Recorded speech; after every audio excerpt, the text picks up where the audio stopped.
12 अप्रैल को पाकिस्तान में अमेरिका और ईरान के बीच चल रहा शांति समझौता पूरी तरह फेल साबित हुआ। जब ताकतवर मुल्कों के लीडर बिना किसी समझौते के बाहर आए तो उनके चेहरों में खौफ साफ नजर आ रहा था। अमेरिका और इजराइल जो अब तक पूरी दुनिया को अपनी उंगलियों में नचा रहे थे, वो आज खुद एक ऐसी जाल में फंस गए हैं जिससे बाहर निकलना उनके लिए नामुमकिन नजर आ रहा है। स्ट्रेट ऑफ हॉर्मुज ये वो समुद्री रास्ता है जहां से दुनिया का 20% क्रूड ऑयल गुजरता है। ईरान ने अपनी ऐसी घेराबंदी यहाँ की है कि कोई परिंदा भी पर नहीं मार सकता।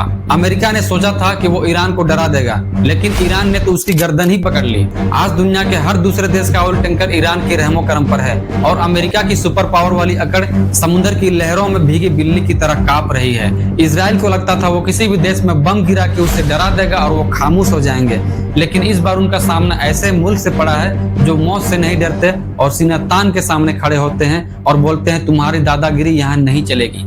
जब अमेरिका ने 2 हफ्तों की सीज फायर की थी तो इजराइल ने उस सीज फायर का उल्लंघन करते हुए इतना बड़ा हमला किया जिससे 250 लोग तुरंत ही मर गए और उससे 1000 से ज्यादा लोग घायल हुए। अमेरिका और इजराइल की ये जोड़ी आज दुनिया को अपना जागीर समझती है और अपना मनमानी करना चाहती है, और जो देश इनकी शर्तों पे नहीं चलते वो इन पे हमला कर देते हैं। अब मैं जो आपको बताने जा रहा हूँ वो सुन के शायद आप लोग डर जाएंगे, लेकिन ये सच्चाई है। जब कोई ताकतवर मुल्क हारने लगता है तो वो विनाश का रास्ता चुनता है। अमेरिका और इजराइल की तरफ से परमाणु हमले की चर्चा तेज हो चुकी है। ये कोई खेल नहीं है, एक बटन दबा और कुछ ही मिनटों में करोड़ों जिंदगियां राख हो जाएंगी।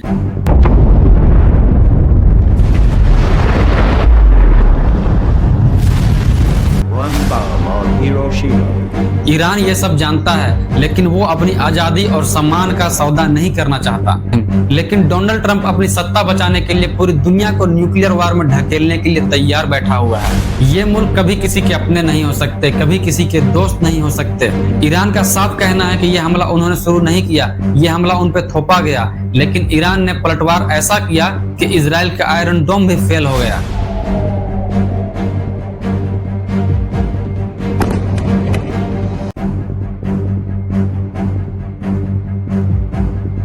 और अमेरिका को गुस्सा इसलिए आ रहा है कि पहली बार किसी देश ने उसके सामने घुटने नहीं टेके और उसकी आंखों में आंखें डाल के कहा कि तुम्हारी दादागिरी यहाँ नहीं चलेगी। ईरान की हिम्मत ही अमेरिका के लिए सबसे बड़ा सदमा है। दोस्तों, जंग कभी भी किसी का भला नहीं करती, लेकिन 2 ताकतवर मुल्क जब किसी छोटे देश को मिटाने में लगे हुए हैं तो आवाज उठाना जरूरी हो जाता है। अमेरिका और इजराइल की ये जंग दुनिया को अंधेरे में ले जाएगी। आप लोगों को क्या लगता है, क्या ईरान की ये दिलेरी इस जुल्म को रोक पाएगी?